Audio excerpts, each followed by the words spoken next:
आता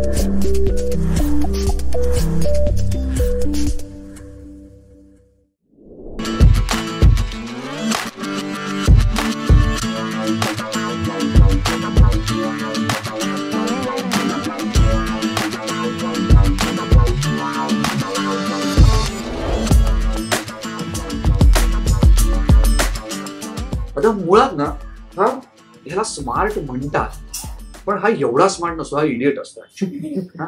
याला तुम्ही आणि मी स्मार्टली याला हँडल करू शकलो ना तर हा स्मार्ट आहे. Otherwise this is a very idiot phone. What is that idiotness in to that? Otherwise तर सगळ्याला स्मार्टफोन म्हणतात. सो हा काय करतो फोन, ह्याला काय शिकवलेलं असतं की चित्र दिसलं पाहिजे. अंधार ते नाही माहित, अंधार ह्या फोनला कळत नाही आणि त्याला ब्राईट लाईटही कळत नाही. त्याला काय दिसतं, मी जेव्हा असं धरतो ना तेव्हा तो फेस डिटेक्ट करतो. त्याच्यात एक फेस डिटेक्शन टेक्नॉलॉजी आहे. तुम्ही बघितलं असेल फोटो काढताना असं एक चौकोन जातो आणि तिकडे येतो. आताही दिसतोय. येस. सो तो फेस डिटेक्ट करतोय. आता अंधार असला तरी तो फेस डिटेक्ट करतो आणि फ्लॅशच उडवेल किंवा त्याच्या सेन्सरला डिजिटली इन्हान्स करेल त्यातला लाईट आणि फोटो तयार करेल. पण आता डिजिटली इन्हान्स झाला की ग्रेन्स येणार, कारण की लाईट नाहीये ना तिकडे. मग त्यातल्या सेन्सरने तयार केला लाईट. असं कसं तयार करता येईल लाईट जर का नाहीच येतं? पण हा इडियट असल्यामुळे तो करायला जातो काहीतरी आणि फेस काहीतरी दाखवतो. ग्रेन सकट असला त्याला ग्रेनही कळत नाही. As I said, this is not smart, this is idiot food this is. So त्याला ग्रेनही कळत नाही, त्याला लाईटही कळत नाही, त्याला चेहरा फक्त कळतो आणि तो एक काहीतरी चित्र तयार करतो आणि म्हणतो बघा मी फोटो काढला. पण it's a bad photograph, right? With the grains, with muddy blanks.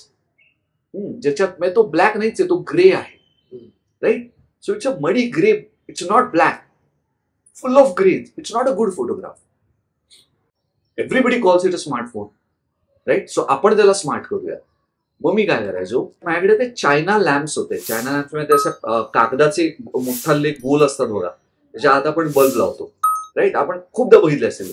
So माझ्याकडे ते होतं. मग तो एलईडी पॅनल जो होता ना माझ्याकडे, मी मगाशी म्हटलं, त्याचा मी असा एक गोल तयार करायचो आणि त्या चायना बल्ब मध्ये टाकून द्यायचो आणि तो चायना बल्ब एका काठीला लावायचो लटकता. तशी त्याची केबल त्या काठीवरनं घ्यायचो आणि बॅटरी जी आहे ती, तो जो मुलगा माझ्याबरोबर असिस्टंट होता मला, त्याच्या कमरेला बांधायचो. स्वतः त्याच्याकडे चालता फिरता लाईट तयार झाला.